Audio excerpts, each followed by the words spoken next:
It's your boy Remy here, and today we're showing y'all the best head unit with Apple CarPlay for the 5th gen Camaros. Let's get into it. First off, I want to show y'all all that's in the packaging. So they give y'all the user manual. There goes the head unit with the Apple CarPlay. They give y'all all the requirement of all the wiring for it, and then this is actually the rear view camera they actually have in there if you guys want to change for that. You can also use your stock one, but this is just what comes in there for you guys. All right, so for the first step of this process, you're gonna need a 7mm socket wrench extension. You don't have to use the extension. I'll get like a shorter extension. This one's a little bit longer. And then just a flathead screwdriver just to pry out the old unit. So let's get into it. All right, so first off, you're gonna go ahead and you're gonna use this flathead to get under this this center console right there, and you're gonna try to just lift it up. So I'm gonna go ahead and try that for y'all. Let me see. Let's see where's it start at. Let's see if I can get in there. Let's see, I'll check this way. There it is. There it is. And then from there on, you can just start pulling up the rest of them. When you do this though, you do have to move this down to neutral to get it all up. But let me just go ahead and keep going for y'all. Let's see right there. There it is. So it's all out right there, but I can't move it back just yet because this is in the way. So let me go ahead and start on the car. Turn on the car real quick. Oh, my keys are actually out there. So yeah, if y'all didn't see, I was just prying this all up with a flathead screwdriver and just getting in there. Now that you can go ahead and move it to park, move back to park after you've got the unit off, and then go ahead and you guys can just turn the car off at this point. All right, so you're gonna go ahead and grab your socket wrench, and there's gonna be two 7mm screws right here and right here in the back of there. Let me see if I can show y'all. So y'all see that screw right there and this one right there. You're gonna take those out and it should come right out. So let's go ahead and do that. All right, I just pulled these two screws from out there. Make sure you guys hold on to these. This is essential to putting in the new unit.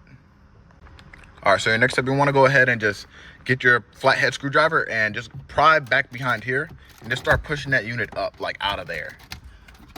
You guys can see I'm kind of just pushing out there. I'm doing this one hand, so it's a little bit harder. But once you get it like a good amount out of there, you can just kind of pull the whole unit out. And it should just kind of come up just like this.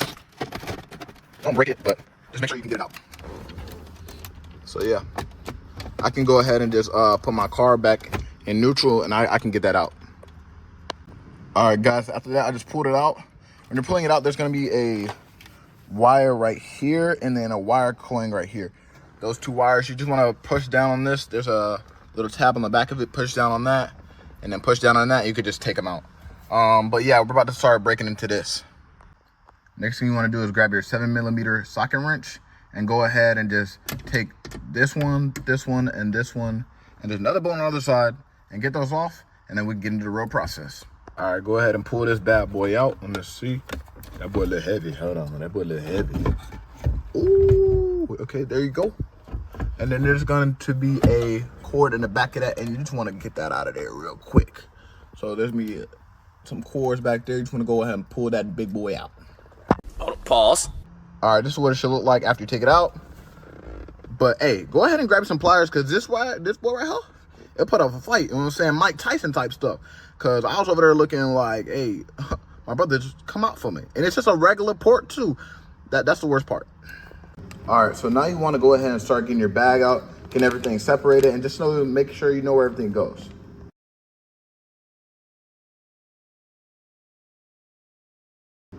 All right, here's everything laid out. For the most part, it gives you really good details on what things are. Like, so like key one, it'll have, I think this is like your mic.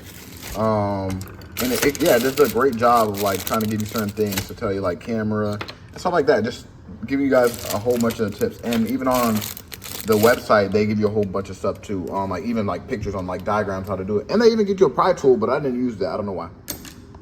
All right, so the second thing you want to do is you want to go ahead and grab your main harness and go ahead and plug it in right here. This is the right side of the unit, so right here.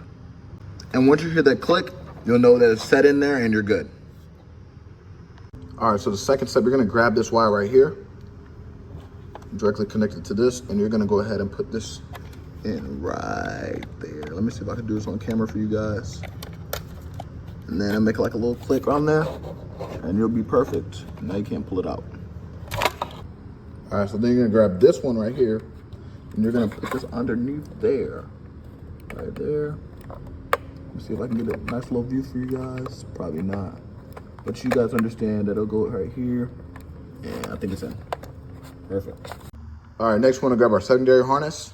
We're gonna go ahead and put this one right there.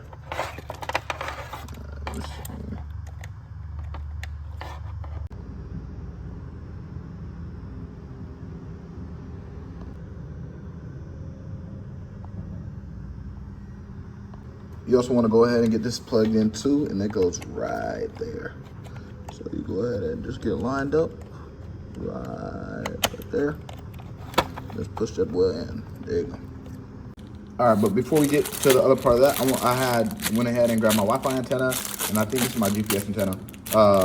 And we're gonna go ahead and just install these in the car where I think is best. So I'll show you guys that in a second.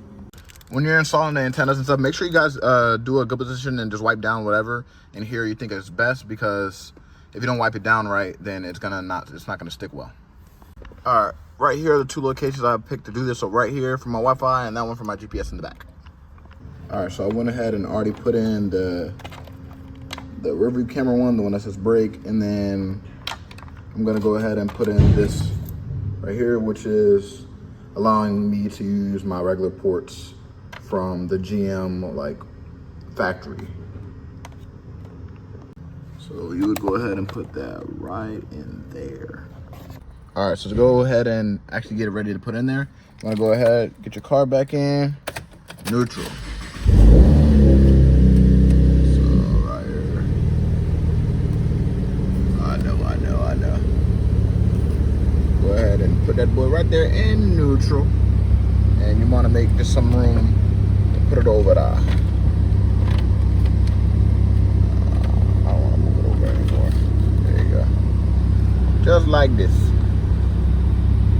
So after you get everything wired up while using the diagram that they give you on the website, you'll literally just connect this like straight into those two holes right there for those little green tabs on the back of this unit. Like it's like how the factory one is, like those two tabs on the back.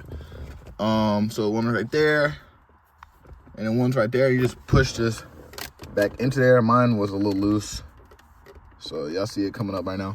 I actually did end up breaking this clip right here, and I had to like JB weld it. So be careful when you're placing this in, because it is very fragile and it does not sit flush, which I don't like a lot. Like it looks good from like right here, like because you can't see it. Like nobody should ever be looking at your unit like that. It doesn't look terrible. Like, you know, please put something to put it over, like put over it and make it look a little bit better. But I still don't like how it doesn't sit exactly flush. I feel like that does sometimes hinder its ability to sit all the way back, because it's pressing up against these like curvatures. But yeah, this is how it looks after.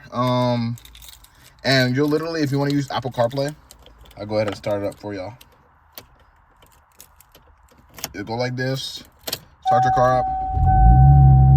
And sorry for it being dusty. I have the cover on it still. And you'll go to home, go to apps, T-Link. Once you have your phone connected and stuff like that, your phone will connect right here. So let's see if I have my Bluetooth on, if it'll connect. So it says pairing success. So as you'll see, like right now, it literally will give you straight to Apple CarPlay once you press from there and go to T-Link. Straight Apple CarPlay.